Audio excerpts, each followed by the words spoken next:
Are Arsenal targeting a move for Kyle Walker-Peters this transfer window?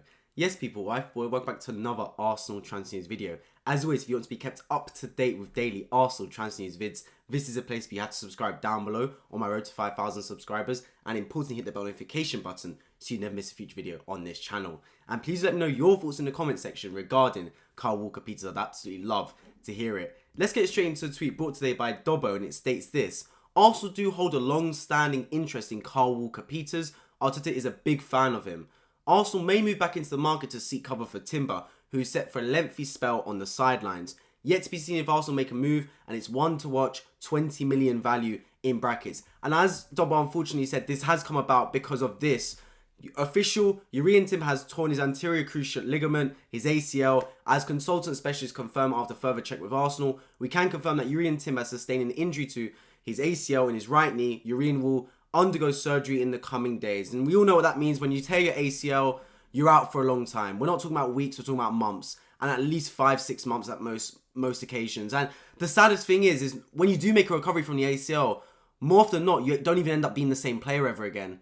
So it's really, really sad, especially given that Jurrien Timber was so good in that Community Shield game and has only had 45 minutes in the Premier League for Arsenal, and he was subbed off. And look, many will look at the specialists who said, why did he come back on the pitch? Because the injury first occurred before the halftime whistle. I'm sitting there and going, look, if he tore his ACL, he tore his ACL, man. It's one of those things. And look, that does mean, though, we have to get replacements.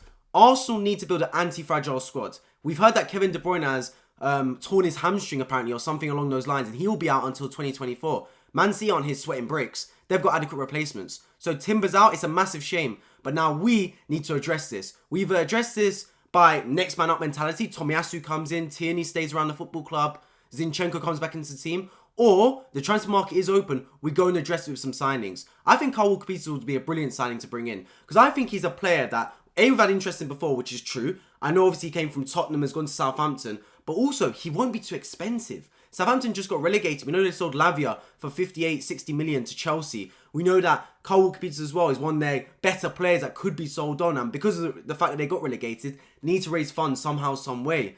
So I think if Arsenal make a move for Kyle Walker-Peters, it could actually be a very smart move. As quoted today, it's only £20 million. 20 million is not bad whatsoever. It provides cover at right back for us, which I think is needed, regardless of Timber here or not, because he could be back up to Ben White.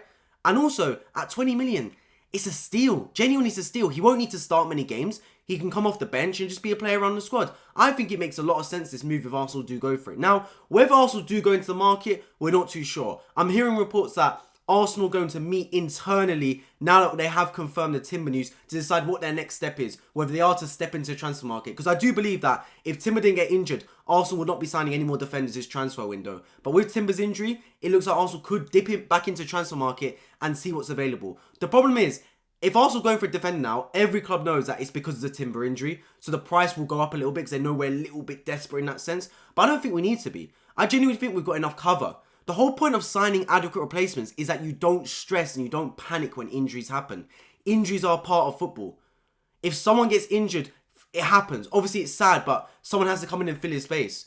When Saliba got injured last season, not only did we end up losing the league because of it, I feel like a lot of fans got stressed and it was panic stations. Now Timber's injured. I feel like a lot of the Arsenal fan base is gone to panic stations again. Going, oh, the squad, we're falling apart. I've seen some of it on Twitter. Guys, relax. It's the first game of the season. There's no need to start going to the panic stations, hitting the panic button. We need calm, composed heads at this football club right now. And those of us, like me, who's trying to analyse the situation and be composed in this situation, would understand, look, a Timber injury is not ideal. He was so fantastic in his opening game in the Community Shield. Really good as well in the first 45 minutes against Forest. But injuries are part of football. He came in, but we should have adequate replacements. Tomiyasu came off the bench. He looked decent. We know Zinchenko's back in training now. He'll be back into the team very soon. So there's no need to panic. No need to panic whatsoever. With Timber out, Zinchenko can come in, and we're just like the team last season. Just like that team last season that almost won the league. So there's no need to panic right now. Obviously, if Zinchenko gets injured as well, then you're looking at it and thinking, our two starting left backs are injured. There could be some sort of problem there. But for the most part, there's no need to panic right now. There's no need to stress.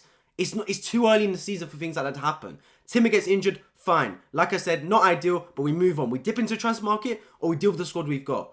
De Bruyne's got injured. I've not seen any uproar from City fans. I've not seen any City fans go, oh, title's over. Oh, league's over. Our best player, De Bruyne, is injured. No, they're relaxed. They understand that, okay, De Bruyne is injured. It's a big shame because De Bruyne's a massive part of what we do here at City. But we've got Jurrien Alvarez. We've got Bernardo Silva. We've got Jack Grealish, etc. Cole Palmer could come in and play some minutes. Phil Foden. They understand that there's adequate replacements. And although they're not at the same level as De Bruyne, they will put in an effort and it's not going to deteriorate their squad. And regardless if it does or not, there's no need to panic now. No games have been played. So I think Arsenal fans need to adopt this same mentality. There's no need to panic, no need to stress. We're good.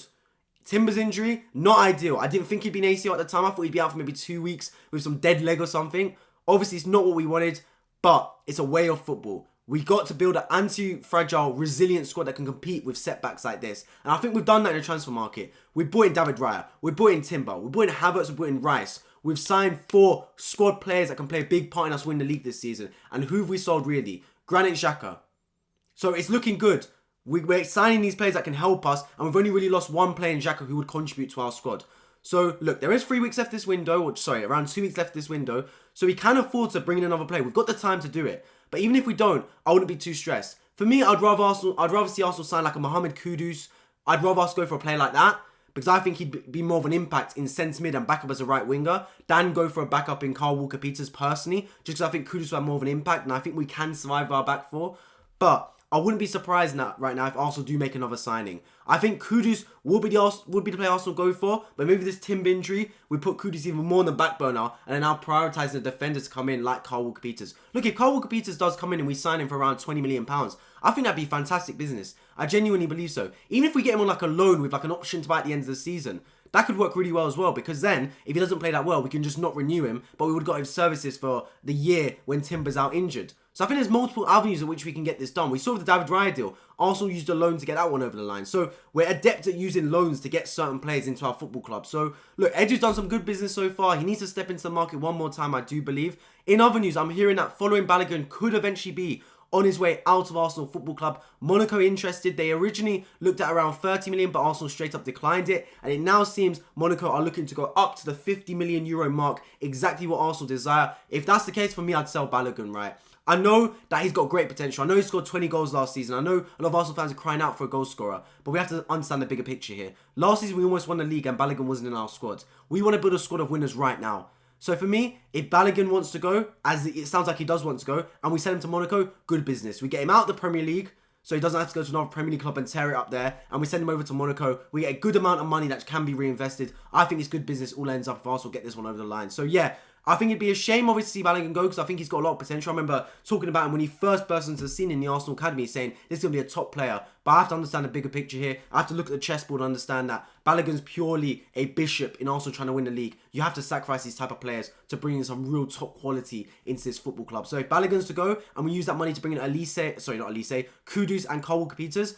I would take that trade every day of the week. As always, I'll be keeping you guys up to date with daily Arsenal transfer news vids regarding Kudus, Kyle Walker-Peters and any other players Arsenal looking to sign. So if you do appreciate that, which I'm guessing you do since you made it this far in the video, make sure you subscribe down below on my road to 5,000 subscribers. Consider becoming a channel member. I drop exclusive previews to every single Arsenal game this season, and Crystal Palace versus Arsenal preview is coming up very, very soon. You do not want to miss it. It's the first thing in the description. Make sure you become a channel member. And also, if you want to join my Fantasy Premier League, make sure you check out the community tab. It's a recent post there. Click the link, join the league, and the win at the end of the season may get a special prize. Otherwise, I appreciate you guys all for tuning in. Drop a like down below this video, gets out to more people in the algorithm, and I hope to catch you all in my next one. Take care.